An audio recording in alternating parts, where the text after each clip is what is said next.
Hello everyone, welcome back again on this political science net achievers YouTube channel. I hope आप सब लोग ठीक हैं और अगेन आपको मैंने मैंने हैप्पी बैसाखी, क्योंकि काफ़ी टाइम के बाद मैं ये आज वीडियो डाल रहा हूँ। लगभग 3-4 दिन के बाद नया वीडियो लेकर आया हूँ और इन बिटवीन बिजी था थोड़ा बैसाखी में। तो आप सबकी बैसाखी भी बहुत अच्छे से रही होगी, आई होप। तो आइए आज हम बात करते हैं नेक्स्ट 20 मोर इम्पॉर्टेंट क्वेश्चंस की। ठीक है, तो जैसा कि नोटिफिकेशन भी आ गई है यूजीसी की साइट पे कि आपका जो एग्ज़ाम है नेट का वो जून में ही होना है। ठीक है, और उसके बाद 2 साइकिल्स में एग्ज़ाम होने वाला है फिर से। तो उस वक्त को मद्देनज़र रखते हुए हम अपनी तैयारियों को आगे कंटिन्यू करते हैं। अगर आप मेरे चैनल पे अभी तक नए हो, अभी तक आपने मेरे चैनल को सब्सक्राइब नहीं किया है, तो प्लीज़ चैनल को सब्सक्राइब ज़रूर कर लीजिए और बेल आइकन को भी प्रेस कर दीजिए ताकि अपकमिंग वीडियोज़ की नोटिफिकेशन आपको मिलती रहे। और भी बहुत इंपॉर्टेंट वीडियोज़ हमने ऑलरेडी अपलोड करके रखी हुई है जो कि आपके नेट के एग्ज़ाम के लिए बहुत ज़रूरी है, तो आप एक बार उनको भी देख लीजिए और कुछ इंपॉर्टेंट लिंक्स मैं डिस्क्रिप्शन में दे दूँगा। तो नेक्स्ट जो 20 मोर इम्पॉर्टेंट क्वेश्चंस है उसमें सबसे पहले हम बात करेंगे रियो समिट की। कई बार इस तरह से क्वेश्चन पूछा गया है, मान लीजिए समिट्स पूछे जाते हैं, इंटरनेशनल जो समिट्स हुए हैं, ठीक है, और उनका थीम क्या क्या रहा है या किस चीज़ के ऊपर वो समिट हुआ है, कौन सी तारीख को हुआ है, ये सारी चीज़ें बहुत इंपॉर्टेंट हैं, बहुत इंपॉर्टेंस रखती हैं आपके एग्ज़ाम के लिए। तो यहाँ पे मोस्ट एक्सपेक्टेड हम बात करें रियो समिट की बात कर रहे हैं। ठीक है, और इसको जो है अर्थ समिट भी कहा जाता है। ठीक है, रियो समिट को जो है अर्थ समिट भी कहा जाता है। और ये कब हुआ था? ये हुआ था 3 से 14 जून 1992 को। तो मैच करने के लिए ईयर भी पूछा जाता है। ठीक है, तो आपने ये याद रखना है कि 3 से 14 जून 1992 के बीच में ये समिट हुआ है। ठीक है, इसको अर्थ समिट भी बोला गया है। तो दूसरा जो इम्पोर्टेंट क्वेश्चन है वो है नाम को लेकर। नाम मीन्स नॉन अलाइनमेंट मूवमेंट। ठीक है, इसके 16वें सम्मेलन की जो थीम क्या थी? ठीक है, देखिए आपको जितने भी आज तक इसके सम्मेलन हुए, आप चाहें तो निमोनिक्स के ज़रिए आप जो है इसके सारे थीम्स जो है आपको याद रख सकते हैं कि आज तक नाम के कितने सम्मेलन हुए और उसमें क्या क्या मेंस थीम्स रही हैं। ठीक है, तो आपने मुख्य तौर पर जो फर्स्ट सम्मेलन हुआ है उसका थीम क्या था और जो लास्ट इसका जो सम्मेलन हुआ है उसका थीम क्या था, उसको जो है मोस्टली अपने याद रखने की कोशिश करनी। ठीक है, तो देखिए नाम के 16वें सम्मेलन की जो थीम थी वो क्या थी? वो थी lasting peace through joint global governance. ठीक है, lasting peace through joint global governance, Tehran Iran में हुई थी। ठीक है, ये 26 से 31 अगस्त 2012 को ये जो सम्मेलन हुआ था 16वां सम्मेलन। ठीक है, कहाँ हुआ था? तेहरान मतलब ईरान में हुआ था 26 से 31 अगस्त 2012 को। तो उस टाइम 16वां सम्मेलन हुआ था और इसका जो थीम था वो था lasting peace through joint global governance. ठीक है, नेक्स्ट इंपॉर्टेंट क्वेश्चन, सार्क का 17वां सम्मेलन कहाँ हुआ? इसकी थीम क्या थी? तो देखिए ये 10-11 नवंबर इन अडू सिटी। ठीक है, 10-11 नवंबर इन अडू सिटी मालदीव में ये हुआ था और थीम क्या था इसका? ये था बिल्डिंग ब्रिड्ज। ठीक है, बिल्डिंग ब्रिड्ज ये इसका थीम रहा है 17वें सम्मेलन का। और नाफ्टा, नेक्स्ट जो क्वेश्चन है, नाफ्टा कब इम्प्लीमेंट किया गया था? ये अग्रीमेंट किन किन देशों के बीच में है? तो 1 जनवरी 1994 को इम्प्लीमेंट किया गया था। आपने नाफ्टा की फुल फॉर्म बतानी है मुझे कि नाफ्टा की फुल फॉर्म क्या है। ठीक है, कमेंट बॉक्स में। और इसमें जो है मुख्य तौर पर 3 देश हैं। ठीक है, यूएसए है, कनाडा और मेक्सिको। कई बार इस तरह से पूछा जाता है कि नाफ्टा में इसमें से कौन से मेंबर हैं या कौन से नहीं हैं, तो आपने मुख्य इन 3 को याद रखना है कि ये यूएसए, कनाडा और मेक्सिको जो इसके 3 मेंबर हैं उनके बीच में एक एग्रीमेंट है। ठीक है, तो आपने नाफ्टा की फुल फॉर्म बतानी है मुझे कमेंट बॉक्स में। नेक्स्ट क्वेश्चन देखते हैं।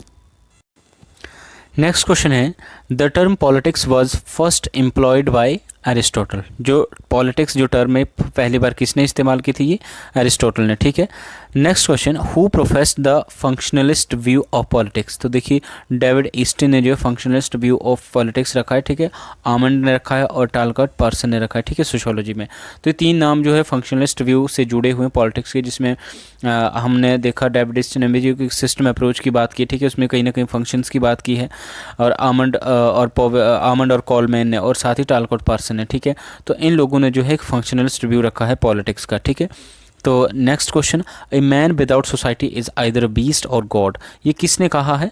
ये एरिस्टोटल ने कहा है। बहुत बारी कोटेशन वैसे भी पूछी गई और मोस्ट पॉपुलर ये है पॉलिटिक्स में, और मोस्ट एक्सपेक्टेड भी हम इसको लेकर चलते हैं कि मैन विदाउट सोसाइटी, समाज के बगैर एक मनुष्य या तो एक पशु है या तो फिर एक देवता है। ठीक है, man without society is either a beast और अ गॉड। तो ये किसने कहा है? एरिस्टोटल ने कहा है। Next question, the function of state is to hindrance of good life, ठीक है। तो ये भी बहुत इंपॉर्टेंट क्वेश्चन है, ये टी.एच. ग्रीन ने ये कहा है, ठीक है ना। Who said that government is best which govern the least, ठीक है। वही सरकार बेस्ट है जो कम से कम शासन करे, ठीक है। That government is best which governs the least, तो जे.एस. मिल ने बात की। तो जे.एस. मिल, हमें पता है कि जे.एस. मिल जो एक यूटिलिटेरियन थिंकर हैं, ठीक है, कहीं ना कहीं एक पॉजिटिव लिबरलिस्ट थिंकर भी हैं। तो इन्होंने जो स्टेट की इंटरवेंशन का भी इन्होंने बात की है कि एक जो अदर रिगार्डिंग एक्शंस होते हैं उसमें जो स्टेट की इंटरवेंशन होनी चाहिए, ठीक है। फिर भी ये कहते हैं कि गवर्नमेंट वही बेस्ट है जो कम से कम रूल करे, या मतलब कम से कम जो शासन करे, ठीक है, मैक्सिमम लोगों को जो liberty they. Now next question, the state should promote greatest good of greatest number, ठीक है। राज्य को क्या करना चाहिए? अधिकतम लोगों का अधिकतम सुख देखना चाहिए। किसने कहा है? तो ये बेंथम ने कहा। ये बेंथम की बहुत इंपॉर्टेंट कोटेशन है ये, ठीक है।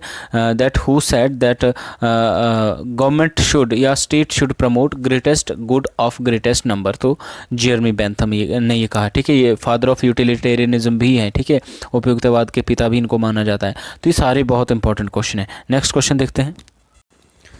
Next question number 11, the state is not absolute, it is pluralistic and federal as the society is federal. ये इंपॉर्टेंट कोटेशन है लॉस की, कि यहाँ पे ये माना जा रहा है कि state is not a absolute, state जो है एब्सोल्यूट नहीं है अपने आप में, but it is a pluralistic and federal. जिस तरह से सोसाइटी जो है फेडरल होती है, प्लूरलिस्टिक होती है, मीन्स कि बहुत सारे ऑर्गेनाइजेशंस होती है, ठीक है, उसी तरीके से स्टेट भी जो है एब्सोल्यूट नहीं है, ठीक है, ये भी एक प्लूरलिस्टिक है, ठीक है, फेडरल स्टेट है, ठीक। तो ये इंपॉर्टेंट कोटेशन जो है लॉस्की ने दी हुई है, ठीक है। नेक्स्ट क्वेश्चन है, force made the first slavery and their coward perpetuate their slavery, ठीक है। Force made the first slavery and their cowardice perpetuate their slavery, ये रूसो की इंपॉर्टेंट कोटेशन है। और रूसो से बहुत इंपॉर्टेंट सारे क्वेश्चन पूछे जाते हैं, ठीक है, चाहे उनकी बुक से हो, चाहे उनके जर्नल विल और एक्चुअल विल से क्वेश्चन हो, ठीक है। ये एक सोशल कॉन्ट्रेक्चुअलिस्ट है, आपको पता ही है, ठीक है। तो ये कोटेशन भी आपको इस तरह से याद रखनी है। और इनकी बहुत इंपॉर्टेंट कोटेशन और ये है कि मनुष्य पैदा स्वतंत्र हुआ था, लेकिन पैदा होते ही वो जंजीरों में जकड़ जाता है, ठीक है। तो ये भी इनकी बहुत इंपॉर्टेंट कोटेशन है। तो आपने इस तरह से इनके बारे में जो भी महत्वपूर्ण चीज़ें वो सारी आपने याद रखनी है, ठीक है। नेक्स्ट आप बुक है, ठीक है, freedom power and democratic planning, ठीक है। तो ये बुक किसकी है? ये बुक है कार्ल मैनहम की, freedom power and democratic planning. कब की बुक है ये आपने मुझे कमेंट बॉक्स में मुझे इसका ईयर बताना है, ठीक है। नेक्स्ट क्वेश्चन है, who term negative liberty as a opportunity concept, ठीक है। ये बहुत इंपॉर्टेंट है। नेगेटिव लिबर्टी और पॉजिटिव लिबर्टी को जो है ना अलग अलग तरीके से डिफाइन किया है या टर्म्ड किया है चार्ल्स टेलर ने, ठीक है। तो एक एक्सरसाइज्ड कॉन्सेप्ट कहा इन्होंने और एक अपॉर्चुनिटी कॉन्सेप्ट कहा, ठीक है।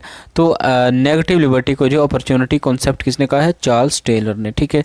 नेक्स्ट क्वेश्चन नंबर 15, भारत ने रूल ऑफ लॉ कहाँ से अडॉप्ट किया? तो ये किया था Britain with certain mode. Next and 16th question है, who sponsored the spirit of swaraj? Spirit of swaraj, जो स्वराज मीन्स सेल्फ रूल, ठीक है, उस स्पिरिट को किसने स्पॉन्सर किया? तो बाल गंगाधर तिलक, बिपिन चंद्र पॉल एंड लाला लाजपत राय, इन 3 लोगों ने जो है स्पिरिट ऑफ स्वराज को जो है स्पॉन्सर्ड किया है, ठीक है। कई बार इस तरह से क्वेश्चन भी आ सकते हैं कि स्वराज से रिलेटेड कौन कौन थिंकर्स हैं, ठीक है। नेक्स्ट क्वेश्चन है, the life and times of liberal democracy, बहुत इंपॉर्टेंट बुक है, C.B. मैकफर्सन की बुक है। आपने मुझे ईयर बताना है कमेंट बॉक्स में कि ये बुक कब लिखी गई है। और C.B. मैकफर्सन से रिलेटेड मैंने आपको ऑलरेडी बताया कि इनका जो एक जो पॉजेसिव इंडिविजुअलिज्म है, ठीक है, C.B. मैकफर्सन का, ये बहुत इंपॉर्टेंट है। पूछा जाता है कई बार कि पॉजेसिव इंडिविजुअलिज्म का जो कॉन्सेप्ट है वो किसने दिया है, ठीक है। इसके साथ ही इन्होंने जो है डेमोक्रेसी को अलग अलग टाइप्स में, ठीक है, इन्होंने डिवाइड किया हुआ है। अलग अलग थिंकर्स के जो डेमोक्रेसी है, ठीक है, उनको जो अलग अलग कैटेगरी में डिवाइड किया कि कौन कौन थिंकर्स जो किस तरह की डेमोक्रेसी से रिलेट करते हैं, ठीक है। तो पॉजेसिव इंडिविजुअलिज्म भी इनका जो स्वतः मूलक व्यक्तिवाद है वो बहुत इंपॉर्टेंट है। आप मुझे डिफाइन करके बता सकते हो अगर आपको पता है कि स्वतः मूलक व्यक्तिवाद से इनका क्या मतलब था, तो आप मुझे कमेंट बॉक्स में डिफाइन करके भी बता सकते हो, थोड़ी आपकी रिवीजन भी हो जाएगी। नेक्स्ट बुक है कैपिटलिज्म, सोशलिज्म एंड डेमोक्रेसी। ये बुक भी किसकी थी? ये शम्पीटर की बुक है, शुम्पीटर सॉरी। तो ये भी इंपॉर्टेंट बुक है, कई बार ये एग्जाम में पूछी जाती है मैच करने के लिए। Now what is the minimum age of voting in Switzerland? It's 20 years, ठीक है। स्विट्जरलैंड जो कि डायरेक्ट डेमोक्रेसी के लिए लिए जाना जाता है। तो वहाँ पे जो वोटिंग की जो एज है, मिनिमम एज, जैसे हमारे देश में 18 साल है, और आपने मुझे कमेंट बॉक्स में बताना है कि पहले 21 साल थी और कब हमारे देश में जो वोटिंग एज है उसको जो रिड्यूस करके 18 साल किया गया है, ठीक है, आपने ये बताना है। और दूसरी बात ये याद रखनी कि स्विट्ज़रलैंड में ये एज क्या है, ये 20 साल है, ठीक है, 20 साल के बाद ही आप वहाँ पे वोट दे सकते हो। Next question and last, multi member constituency का मतलब क्या है? तो जो मल्टी मेंबर कॉन्स्टिट्यूंसी होती है, देखिए एक ऐसी कॉन्स्टिट्यूंसी जिसमें बहुत सारे मेंबर्स को जो है इलेक्ट किया जाता है, ठीक है, मींस मल्टी मेंबर, ठीक है, एक कॉन्स्टिट्यूंसी से several members are elected from the same constituency, means एक कॉन्स्टिट्यूंसी से बहुत सारे मेंबर्स को जो है चुनना या बहुत सारे मेंबर्स को इलेक्ट करना, तो उसको जो है मल्टी मेंबर कॉन्स्टिट्यूंसी कहा जाता है। तो ये सारे इंपॉर्टेंट क्वेश्चन है, बहुत इंपॉर्टेंट है आपके एग्जाम के पॉइंट ऑफ व्यू से, ठीक है। तो आई होप ये वीडियो आपको पसंद आया, अगर पसंद आया तो वीडियो को लाइक कीजिए, कमेंट कीजिए और शेयर ज़रूर कीजिए।